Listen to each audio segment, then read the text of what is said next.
What exactly is going on inside this new Gen 3 Cimbat Troodon? We are going to attempt to answer that question in today's video. We're going to take this apart. We're going to take a peek inside, see what's going on. Not only that, but we are going to compare it to a Gen 2. So I've already taken these screws out. I have not opened this up yet. I don't know if I've actually looked inside a Cimbat Troodon Gen 2. I've opened up Scarabs. I've opened up Ultratechs. I don't know if I've done a Cimbat Troodon. All very similar, but still, it's going to be kind of cool to do apples to apples comparison. Let me see if I can get some more light in here. That seems a little harsh. There we go. That's a little bit better. We'll roll with that. You know what? I'm not even going to start this video over. We're just going to go with it. So I think first we're going to start with this pocket clip screw. This is a T30. That's the size of this. I actually already loosened it up. Just wanted to make sure I wasn't going to run into any issues. Let's see how this comes out. Okay, so we just have the male side on the lock side, and then the pocket clip just came off right there. Just goes inside. I don't know if we need to push this out or not. We shall see. I guess we'll see if it comes apart. So the main body screws here are T8s, I believe. Yep, T8s. See how easily these come undone. Not too bad. If it's anything like the Scarab, it's not a hard job at all. Got a little bit of magnetic stuff going on here. So originally when I saw these, and when I got my Hera 2 prototype custom, I was really blown away by the new action to the point where I assumed it was some sort of magic witchcraft going on. I have since seen some photos of these taken apart, and it's not quite as crazy as I had anticipated, but I do want to see what exactly is going on here and look at all the details. So 4 body screws. 1 screw on the back here. Let me try this, actually. Not really digging the lighting here, guys. I think that's a little bit better. That is a little bit better. So let's see what we have. Oh boy. I forgot to take the blade off track. That is on me. That is a rookie mistake. I didn't take that blade off track. I took this one off track, but not this one. Okay, let me get this out of the way so that we can take a closer look here. There's the gates right there. Here is the blade locked up. Pull out this pin, slide it up.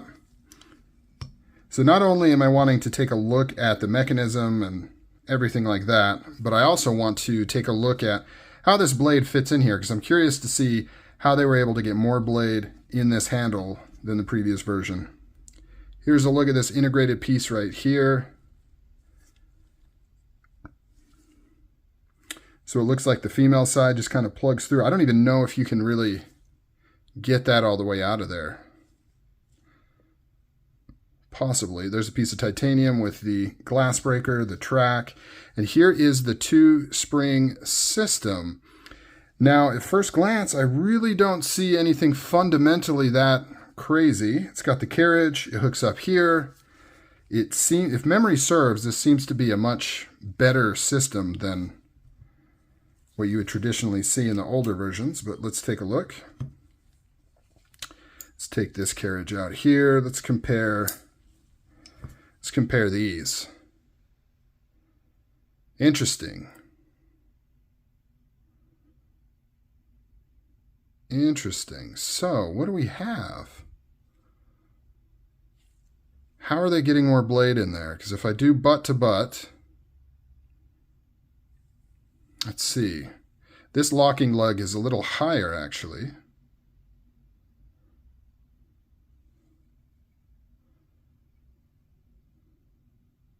Interesting. I would think that would lead. So it's got to be where how high that locking lug goes up on the opposite side, I guess. It It does go up higher. Huh. Quite a bit different. I mean, if you look at that track. I mean, it is very, very different. All right, let's compare the carriages here.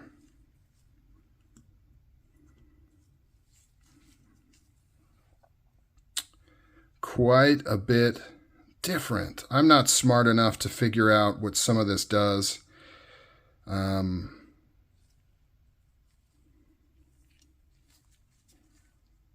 This one just hooks around top. This one looks, the one on the right, the new one looks a little more robust. It's obviously a lot wider. Two springs instead of one, of course. Much longer springs. I think that's probably has something to do with it. This is a single spring, and look how short it is. It's short and stout. So maybe that length has something to do with kind of that increase in action.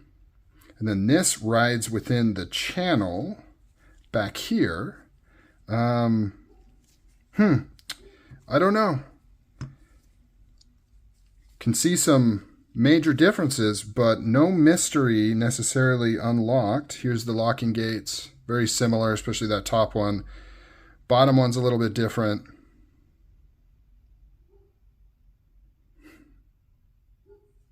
Interesting.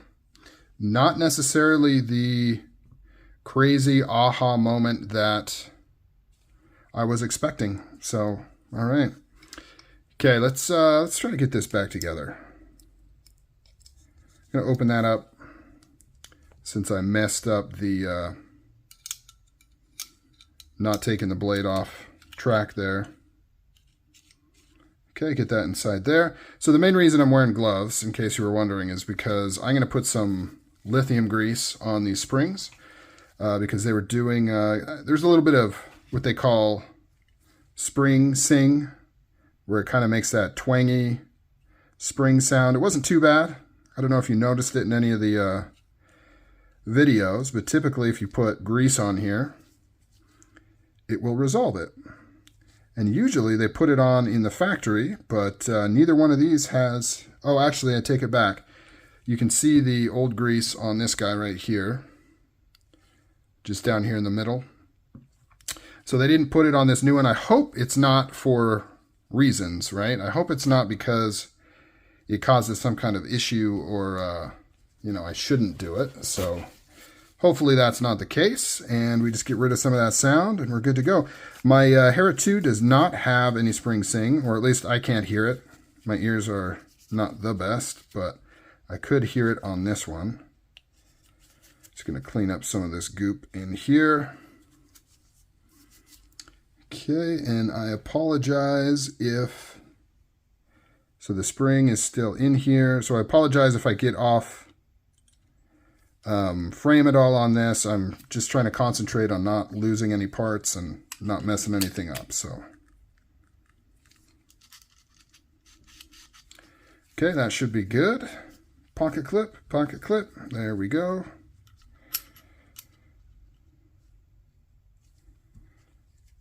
I am out of frame. Sorry about that.